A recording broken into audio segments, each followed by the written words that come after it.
शिक्षिकेच्या जाचामुळे 16 वर्षांच्या मुलाचं आत्महत्या प्रकरण। या प्रकरणामध्ये एक महत्त्वाची अपडेट। कोलंबस शाळेनं 4 शिक्षिकेला निलंबित केलेलं आहे। अपराजिता पाल, मनु कालरा, युक्ती महाजन आणि जुली वर्गेसा असं निलंबित केलेल्या शिक्षिकेची नावं आहेत। जोपर्यंत तपास सुरू आहे तोपर्यंत शिक्षकांचं निलंबन करण्यात आलेलं आहे। निलंबनादरम्यान कोणत्याही तपासासाठी बोलावलं तर हजर राहावं लागणार आहे। आणि याच विषयी आपण अधिक जाणून घेऊया। प्रतिनिधी शिवाजी काळे आपल्याला अधिक सांगतात। शिवाजी,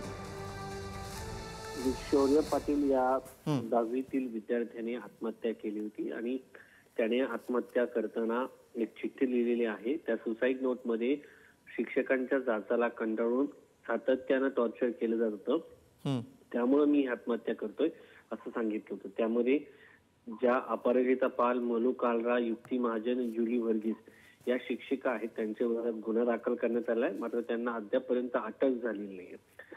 तर या सगळ्या प्रकरणावरती आज महाराष्ट्रातील त्याचबरोबर दिल्लीतील जे तिथले पालक आहेत, त्याचबरोबर महाराष्ट्रातील जो मराठी वर्ग आहे ते देखील या ठिकाणी दाखल झाले होते आणि त्यांनी प्रोटेस्ट केला आणि अशा पद्धतीने आज शौर्य गेला, उद्या दुसरा कोणताही शौर्य जाता कामा नये या दृष्टिकोनातून आज मोठा प्रोटेस्ट केला होता। त्यानंतर आज ही कारवाई करण्यात आलेली आहे।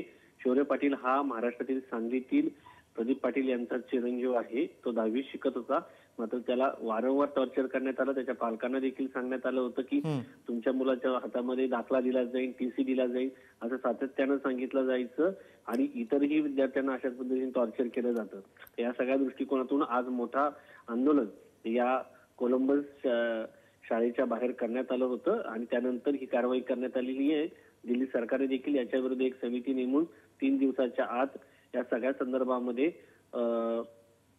चौकशी अहवाल देण्याचा देखील आदेश देण्यात आले। ते एकंदरीत पाहता यापुढे कोणत्याही विद्यार्थ्याची अशा पद्धतीने आत्महत्या करण्याची वेळ येऊ नये या दृष्टिकोनातून पावलं उचलली जात आहेत आणि या सगळ्या प्रकरणानंतर बरोबर आणि याच अनुषंगाने मोठी कारवाई झालेली आहे। धन्यवाद शिवाजी, आपण दिलेल्या सगळ्या सविस्तर माहितीसाठी।